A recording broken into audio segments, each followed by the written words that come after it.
Well, many people will be weighing up the implications of today's budget and what it means for them. Last night, we heard from the Gill family in Halifax, who got in touch with us through BBC Your Voice about their concerns. Today, Coletta Smith has been back to see them to find out how they will be affected.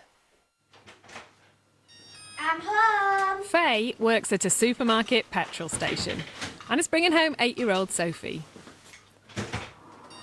I'm home. 17-year-old Katie has had her very first interview today for uni next year. And Pete runs a tile shop across town. Solly, mate. And Charlie the dog is excited to have everyone home.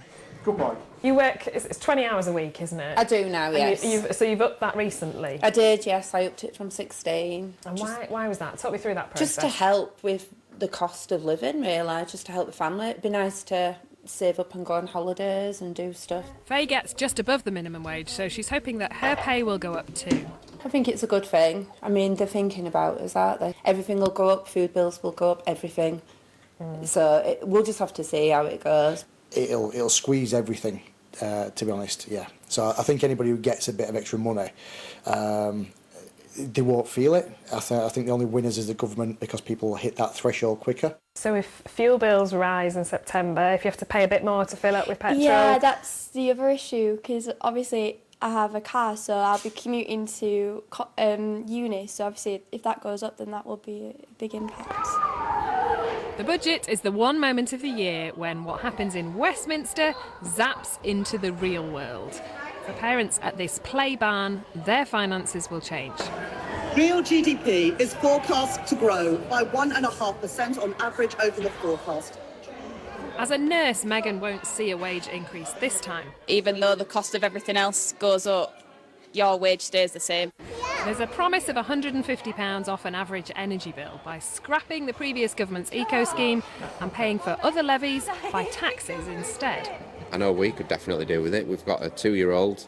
I mean, it's just anything else at the moment. So she's just said that 2-child benefit limit will be lifted. So people on universal credit will get that extra top-up payment no matter how many children they have. And that went down well in the centre of town. I think it's a good idea. Like there's nappies, milk, goes through like 3 pints of milk in 24 hours. It's ridiculous. I suppose so, unless like people just start having kids just to get benefits, do you know what I mean? 2's enough for me. Back at the house, Pete has a different view. It's something that maybe they should aspire to and want to do it long term, but I don't think it's really it's necessary now. I think it's an expense that we don't need. There's never straightforward winners and losers in a budget, but the Chancellor hopes she's done enough to make life feel a little easier.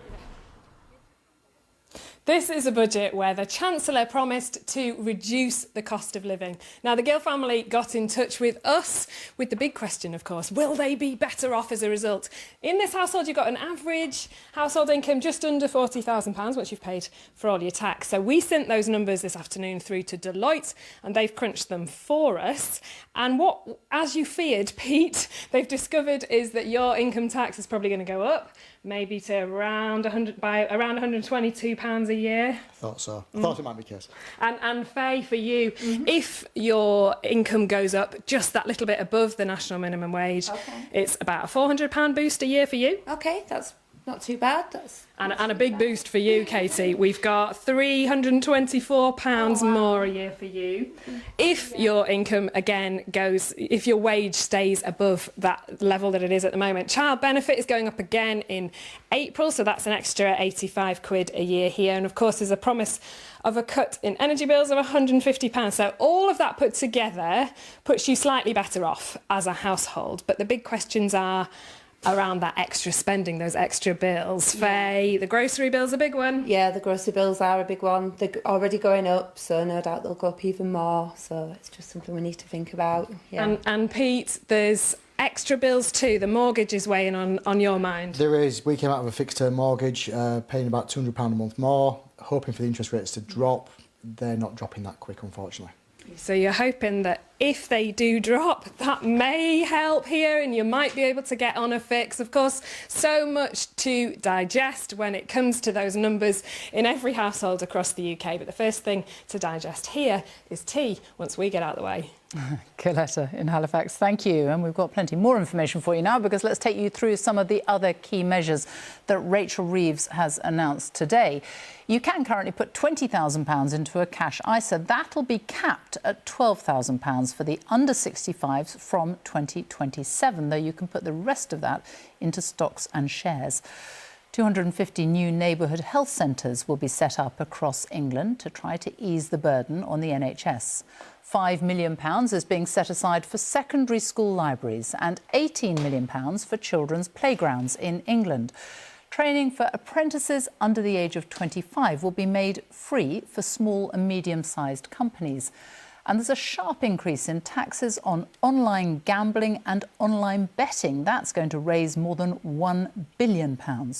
Well, a year ago, it was businesses that bore the brunt of the budget. How is the business world feeling about this one? Our business editor, Simon Jack, is here. You've been talking to people. What are they saying? Well, mainly they're relieved they didn't get clobbered like they did last year when they got hit with the £25 billion national insurance rise. There was also some welcome for the beleaguered retail and hospitality sector. They will see permanently lower business rates going forward from 2027, paid for by higher rates on larger properties like Amazon warehouses, etc. There's also relief that customs duty will apply to parcels arriving from overseas. You might call this the Temu tax or whatever, for any value, and those have often undercut domestic retailers. But, and there's a big but, and you talked about it earlier, this salary sacrifice thing. This now, at the moment, you can get together with your employer and agree to set aside, forego some of your salary, and that will go into your pension without attracting national insurance. That will be capped at £2,000. And the government thinks that this will raise £4.7 billion, so a very big amount of money coming out and hitting employers and staff. Now, the Treasury, as I say, thinks that will raise big money, but it's also likely to hit the amount that workers save for their future pensions. And some people say they're being penalised for doing the right thing. Other thing, living wage up 8.5% for 18 to 20-year-olds, a big hefty increase on top of 16% last year. That's good news for younger workers, may tempt them into the workforce, a lot of them out of it, but could prove a deterrent for some employers who want to keep them out. All in all, messy rather than nasty, as one business person put it to me. Simon Jack, thank you. And what about the new tax for drivers of electric and hybrid vehicles? With more people now driving such cars, the government is losing out on fuel duty that would otherwise be collected at the petrol pump. So now they're bringing in a pay-per-mile tax on electric vehicles. Katie Austin looks at how it might work. Charging up and taking in the news that a new tax on electric cars is on the way, 3 pence per mile from 2028.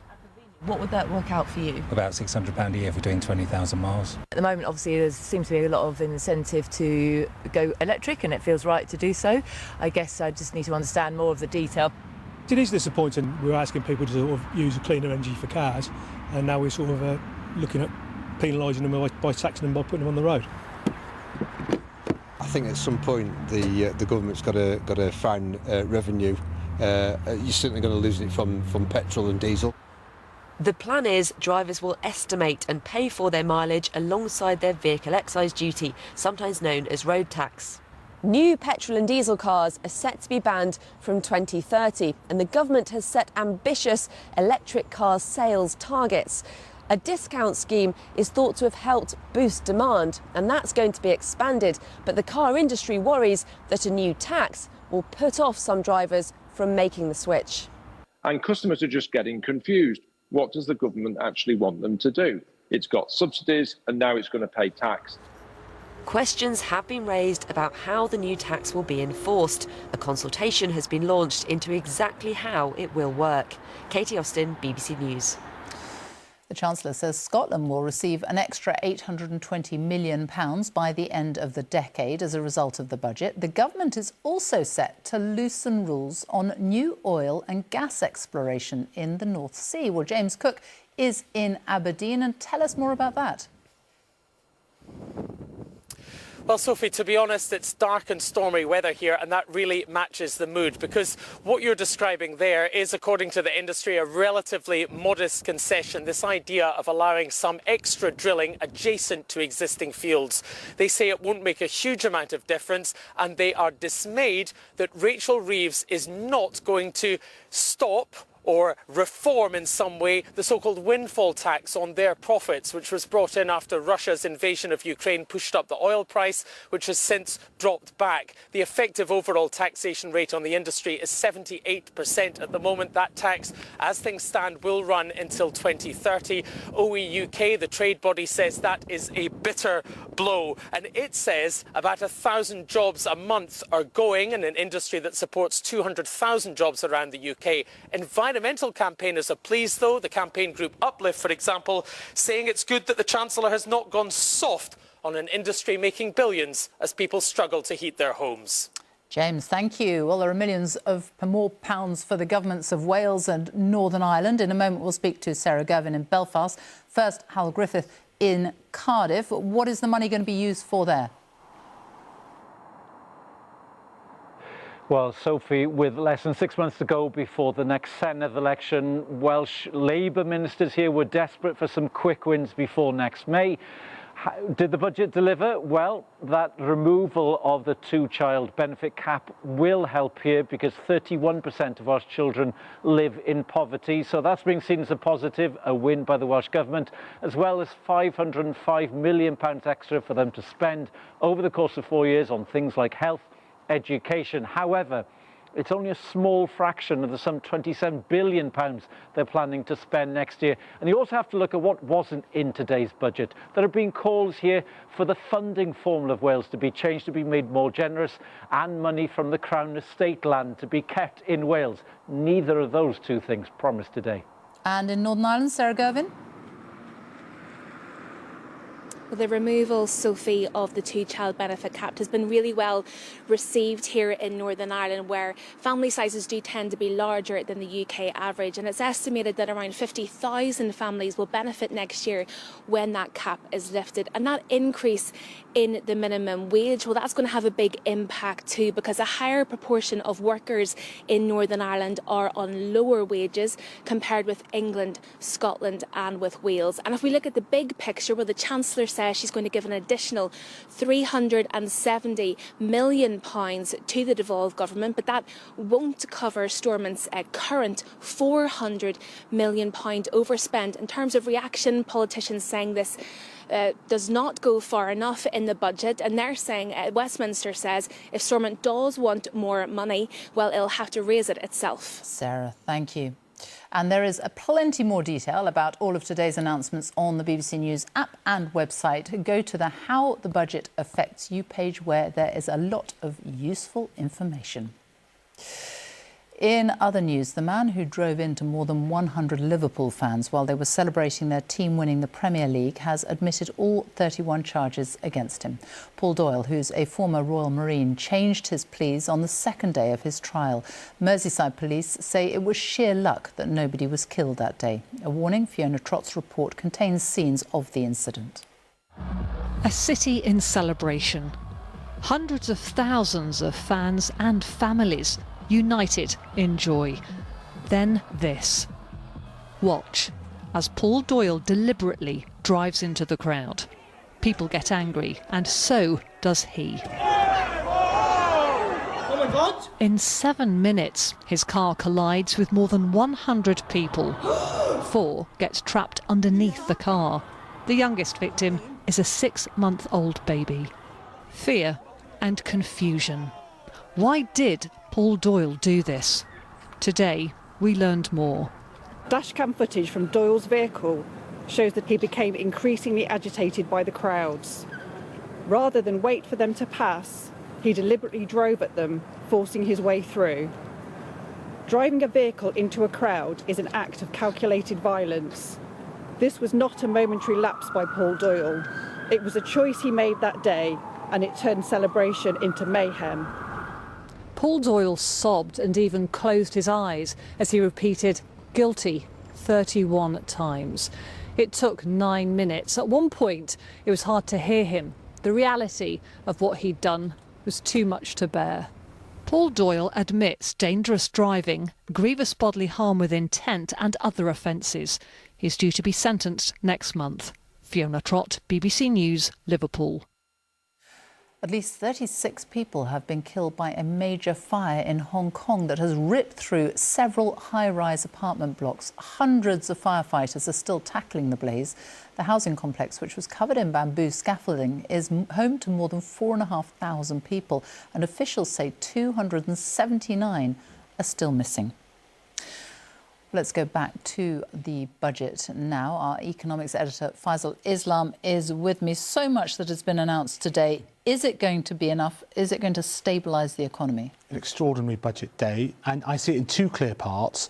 The next couple of years, you get borrowing going up to fund Labour's core political priorities, which is clearly aimed at shoring up the Chancellor and the Prime Minister's position. But the markets will see this as, yes, they can pass this budget in Parliament, which sometimes is in doubt. And then from 27, 28, 29, you've got taxes hiked in order to control public borrowing and to have more room for manoeuvre and headroom. That's been doubled. Both of these things have impressed the markets today. You've got a day one thumbs up. Sometimes these things don't last. That means effectively lower interest rates from the government. Potentially the Bank of England might be able to cut interest rates next month. Overall, it creates space for the economy maybe to try to grow. Not a certainty of success, but a chance.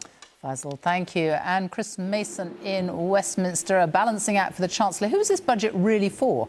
Yeah, the Chancellor sees this as proudly, defiantly Labour, putting up taxes, she argues, for a purpose, for taking children out of poverty, for instance, for trying to cut our energy bills. And the government argues that all but the richest 10% of households will be beneficiaries from this budget by the end of the decade. Critics, though, say that various things are out of control: spending, welfare and the tax burden, for instance. So who is this aimed at? Yes, of course, the electorate. Yes, as Faisal mentioned, the market, seeking credibility in the markets so the government can borrow and borrow at a competitive rate. And then, crucially, Labour MPs, despondent Labour MPs who fret that this is a government that is deeply unpopular, and they hope this budget can do something about it.